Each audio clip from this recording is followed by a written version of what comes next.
Olá, mulher linda, sábia e que edifica o lar. Eu sou Eliane Cristine e estamos lendo juntas o livro de Sheila Walsh, A Vida é Dura, mas Deus é Fiel. Esta leitura foi autorizada. Para a aquisição do livro, entre em contato com a editora Thomas Nelson. Pai, eu oro pela amiga que me ouve. Ajude a compreender que o Senhor está conosco em todo o tempo e que o Senhor também nos cerca com amigas mais chegadas que irmã. Eu oro em nome de Jesus. Amém. Leitura número 30. Um círculo de amigos. No ano de 1992, eu comecei a receber tratamento para conseguir lidar com a morte do meu pai. Durante muito tempo, eu havia preenchido a dor com barulho e serviço. Mas eu estava pronta para retirar os curativos e permitir que o ar fresco e a luz do sol tocassem minhas feridas. Estava pronta para reconhecer que precisava de ajuda. Estava pronta para abrir mão do meu orgulho e reconhecer que não conseguia lidar com minha dor. Foi difícil me expor como um ser falho e imperfeito, mas um curativo à prova diária impede a cura da ferida. Quando estive no hospital, mais tarde naquele mesmo ano, a terapia em grupo parecia com aquilo que acontece no grupo dos alcoólicos anônimos. Teve um efeito muito curador para mim. Eu podia falar sobre minhas dúvidas, minhas perguntas e meus medos com outras pessoas. No entanto, uma pessoa no nosso grupo, e eu a chamarei de Mary, ficou sentada ali todas as manhãs sem dizer uma palavra. Havia apenas 8 pessoas no nosso grupo. Mesmo assim, ela não dizia nada. Ela tinha mais ou menos 50 anos e correspondia perfeitamente à minha imagem de uma missionária. Era baixa, tinha cabelo liso, não usava maquiagem, vestia uma blusa sem decote e simplesmente ficou sentada em sua cadeira. Eu queria que ela nos contasse qualquer coisa sobre sua vida. Certa manhã, alguém disse algo, não me lembro o que, não era tão importante para mim, e de repente essa mulher se levantou, pegou sua cadeira e a jogou contra a parede. Depois se deitou no chão e chorou. Quando Mary parou de chorar, descobrimos a razão pela qual ela estava ali. Quando ela tinha 12 anos, o marido de sua irmã a violentou e ela achava que era a culpada. Ela se tornou uma missionária para pagar a Deus por ter sido uma garota má. Durante todos esses anos, ela havia odiado o campo missionário, mas ela perseverou porque carregava consigo essa tremenda culpa, acreditando que ela havia feito algo para provocar seu cunhado. Ela achava que teria que passar o resto de sua vida pagando por aquilo. Era como se estivéssemos descobrindo uma pessoa completamente diferente. Todos nós nos sentamos no chão com ela e abraçamos e lhe dissemos: "Você era uma garotinha, a culpa não era sua." Outra pessoa no grupo era um pastor de uma grande igreja. Ele havia ficado tão depressivo que tentou tirar a própria vida. Ele disse: "A razão pela qual sofro de depressão é que não sei se qualquer coisa daquilo que creio ainda é verdade. Passei todo o meu ministério instruindo pessoas a fazerem o que eu mesmo não consigo fazer, dizendo-lhe que deviam cumprir coisas que eu mesmo não consigo." Sentia como se sua vida não tivesse qualquer sentido. Lembrei do livro Dizendo a Verdade, o Evangelho como Tragédia, Comédia e Conto de Fadas, de Frederick Buechner. Ele conta uma história maravilhosa sobre como o papel do pastor ou de qualquer outro consiste em subir ao púlpito e simplesmente dizer a verdade. Se você não disser a verdade, todos nesse edifício saberão que você está mentindo.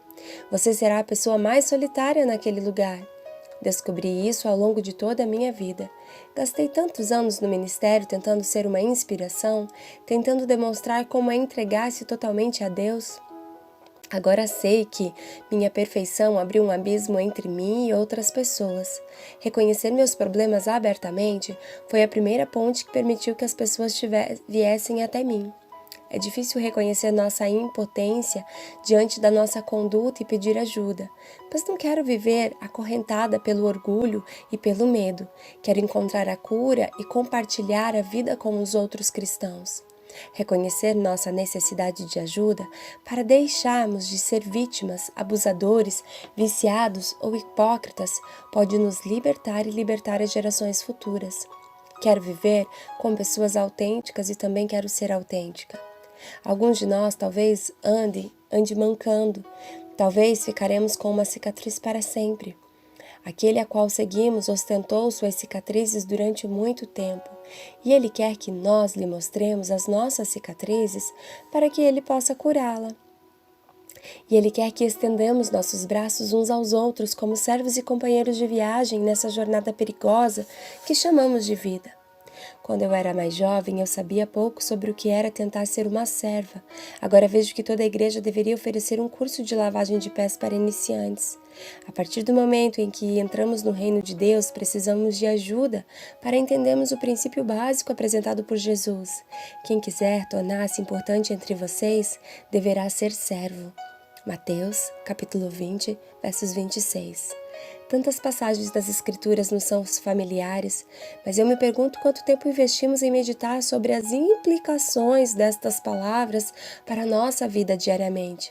Às vezes, por exemplo, imagino a cena na noite da última ceia, quando Jesus deu sua maior lição de serviço. Antes de as pessoas sentarem-se à mesa, o costume judaico exigia que os pés de todos fossem lavados, visto que sandálias abertas eram comuns, e todas as estradas da Palestina eram secas e poeirentas. Falando nisso, os animais cujos donos raramente se importavam, onde eles deixavam suas fezes, usavam as mesmas estradas. Na maioria dos lares judaicos, um servo esperaria na porta com uma bacia e uma toalha, pronto para se ajoelhar para lavar os pés dos convidados conforme chegassem. Mas na noite da última ceia não haviam servos. Estavam ali apenas Jesus e seus 12 seguidores mais próximos. Imagine a cena. Chega o primeiro discípulo, ele olha pela sala e não vê ninguém à disposição para lavar os pés. Típico, ele pensa. Não organizarem ninguém para o serviço? Eu é que não vou fazer isso. E assim aquele discípulo se reclina à mesa com os pés sujos. Chegaram então mais 2 discípulos e vendo que um discípulo já estava à mesa, pensam, bem, se ele não for fazer isso, não vejo por que eu deveria fazê-lo. E assim eles também se reclinam, seguidores pelo resto dos discípulos, até que todos estão reunidos ao redor da mesa, 12 homens com pés sujos. Quando Jesus chega, ele certamente não pensa, bem, esse trabalho não é para mim, afinal de contas sou o líder deles. Em vez disso, Jesus reconhece a oportunidade de dar uma das lições mais importantes aos seus discípulos. Mal haviam começado a comer, quando Jesus, o Rei dos Reis e Senhor dos Senhores, sabendo o que esperava, a aflição espiritual, emocional e física que acometeria sua alma, se levantava e tirava seu manto. João descreve em seu evangelho o que aconteceu em seguida. Levantou-se da mesa, tirou sua capa e colocou uma toalha em volta da cintura. Depois disso, derramou água numa bacia e começou a lavar os pés dos discípulos, enxugando-os com a toalha que estava em sua cintura. João, capítulo 13, do versos 4 ao 5. Ele lavou os pés de todos até chegar aos de Pedro. Ah, não, Senhor! Pedro protestou. Não precisa fazer isso. Não, por favor, sente-se. Alguns de nós deveriam estar fazendo isso. Mas já era tarde demais, pois Jesus havia visto seus corações e viu como realmente eram, como todos nós somos. Jesus sabia o que significava ser um servo. Eu queria que todos nós pudéssemos seguir seus passos. Infelizmente, não é o que acontece sempre. Quando me encontrei pela primeira vez com Debbie, a jovem mulher com esclerose múltipla, ela contou quantas pessoas haviam se sentado ao lado de sua cama e como os consoladores de Jó lhe disseram que deveriam existir algum pecado oculto em sua vida. Mas no meio daquele turbilhão espiritual, Debbie continuou confiando em Jesus. Quando a vi, em 1997, ela me falou: minha doença não afetou em nada a minha fé em Cristo, mas afetou minha fé em outros cristãos. Tantas pessoas que haviam orado por mim e me visitaram no início acharam que a jornada era longa demais. Deixaram de vir. Teria sido um alívio para elas se eu tivesse morrido logo. Eu vivi demais para aquilo que elas tinham a dar para mim. Ela me disse que a morte seria bem-vinda e pediu: meu pastor, não me visita mais. Você lideraria o culto no meu enterro? Eu lhe disse que provavelmente teria que fazer isso juntamente com o pastor, mas concordei. Ela quer que eu cante a música Paz como um Rio. Eu disse que provavelmente teria que fazer isso juntamente com o pastor, mas concordei. E ela disse que queria que eu cantasse a música Paz como um Rio. Graças a Deus, eu finalmente aprendi a ser uma amiga para Deb e para outras mulheres. Uau! Glória a Deus! Que o Senhor nos encoraje, nos impulsione a sermos portadoras e doadoras de bênção na vida de outras mulheres, daqueles que nos cercam. Que possamos servir e que possamos cada dia mais. Que a nossa oração seja: Senhor, nos faz parecida contigo. Mas não podemos esquecer que essa oração tem um preço envolvido e que estejamos dispostas a pagar esse preço. Preço de amor, de cuidado, de renúncia, de compromisso. De não olhar a quem estamos servindo, mas de olhar a razão principal do serviço, que é glorificar o nome de Jesus, Jesus habitando em nós, a esperança da glória. Esse é o nosso galardão.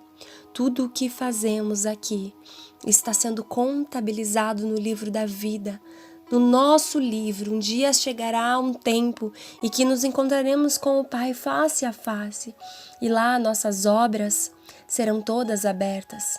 E que obras teremos para apresentar ao nosso Deus? Isso não tem nada a ver com salvação. A salvação independe das obras. A salvação é favor imerecido e eu preciso desenvolver a minha salvação.